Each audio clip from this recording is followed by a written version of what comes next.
সেই দিনকারই তোলা photo, video.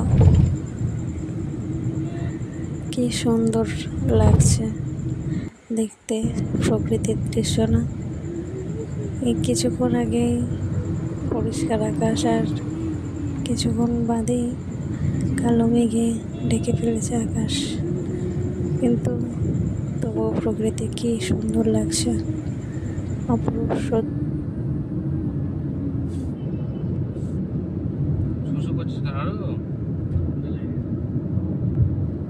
রুমাল নেবি নাকি? না, বাইরে যাবি? বাইরে যাবি?